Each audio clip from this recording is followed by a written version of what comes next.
A lot of young photographers start going manual and they start facing all these new settings like ISO, aperture, shutter speed, white balance, manual focus, and they freak out and start changing every setting to get a well-exposed picture. And it takes them a lot of time to get fully used to manual mode and to take well-exposed pictures as fast as possible. When I first started, that's what happened to me. But since I had already studied ISO, aperture and shutter speed, which you should have too because I've talked about them in this channel, going manual and learning exposure triangle and true light stops was like the cherry on top for me. And I saw that whoever didn't understand these things took a lot longer to get good photos. So that's today's topic, how to go fully manual and understanding the exposure triangle and true light stops. Now before we get into the real work, I always wondered how my gray hoodie would look on this background.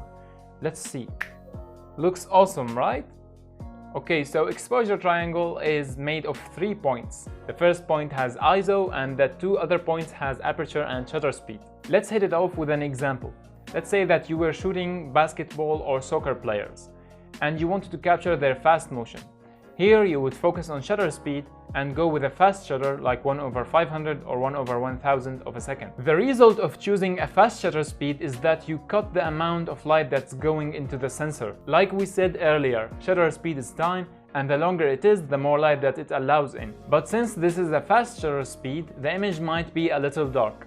And here we turn into ISO and aperture. We can pump up the ISO or we can widen the aperture to brighten up the image. You can see now why it's called the exposure triangle. It's because whenever we change one of the 3 settings, the other 2 change accordingly to fix the exposure. We can say that the exposure is a glass of water.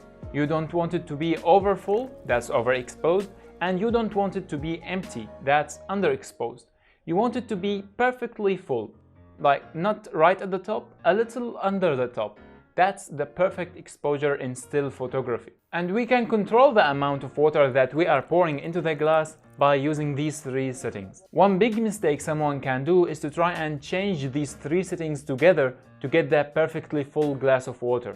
By doing that, they waste so much time trying to change these settings and they might miss the actual action that they were trying to capture in the first place. The solution is simple. Change one of the settings and then change the other 2 accordingly. If you are shooting portraits, you would choose your f-stop first and then change the ISO or the shutter speed to get the well-exposed picture. If you were shooting fast motion, you would choose your shutter speed first and then you would change aperture and ISO to get the well-exposed picture. Now once young photographers start applying this method, they get really better, but they don't get really advanced because they don't pay attention to the numbers of these settings. What I'm about to tell you is gonna level up your pictures. We are talking about light stops. You know how when you try to edit a picture in Photoshop or Lightroom, Snapseed, any editing app, you find a slider that's called exposure slider. If your photo was underexposed, you would slide that slider to the positive side so you would add more light to the picture. If the photo was overexposed, you would slide it towards the negative side so you would subtract light from the picture. But you should do that before even taking the picture. The light that we add to the picture after taking it doesn't give as good as quality as the light that should have been recorded while recording the actual image. If you moved the slider to +1 in your editing program, you would have one light stop added to the image. How can we do that whilst taking the actual image?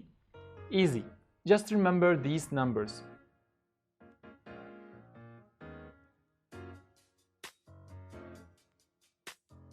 Don't get confused. If you were shooting at a dim light situation and you started with ISO 100 and you wanted to add one light stop to the image, you would change your ISO from 100 to 200.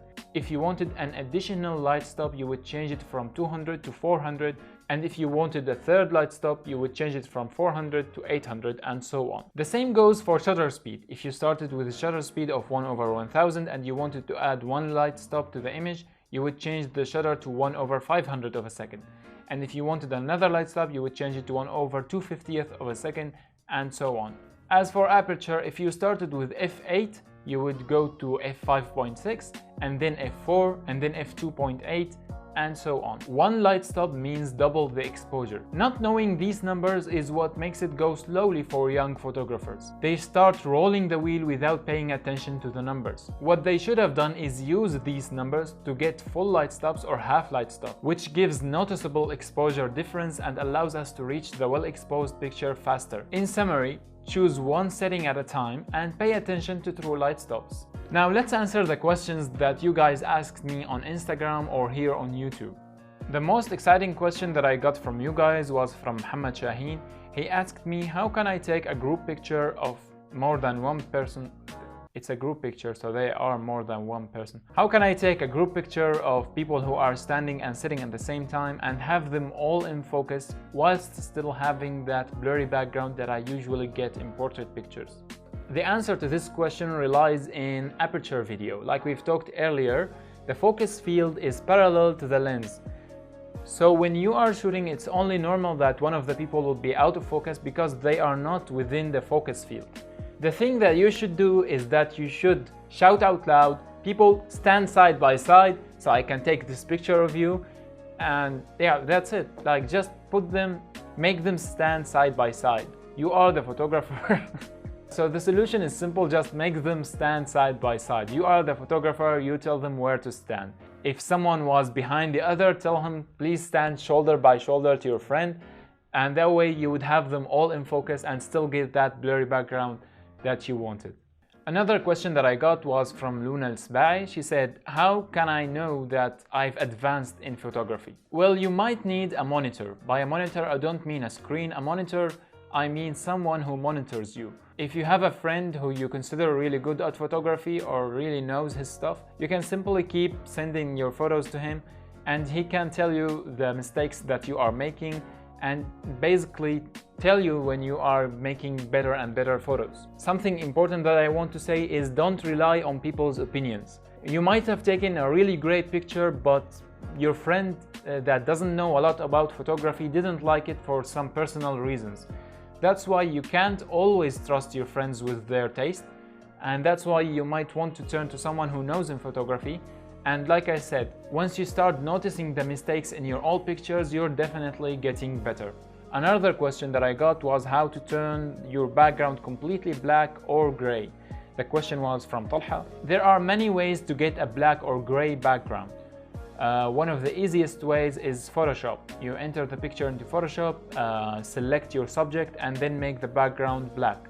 Another way is by changing the light situation that you are shooting the picture with. Let me just turn this. Okay, so now you can see that I have a gray background, and that's because the light is at a 45 degree from me. If I wanted a black background, all I have to do is just let the light steer away from the background, and that way I have a black background, just like this. You see how the background turned black? That's because the light is now parallel to the wall. It's going like this, not hitting anything from the wall. That's why it turned black. While if I turned only a little light towards the wall, I would have a gray background. Why did I never wear the gray hoodie on this background? So I really enjoyed making this video. I really enjoyed answering your questions. If you want to see more videos, just make sure that you are subscribed to the channel, and I will see you in the upcoming videos.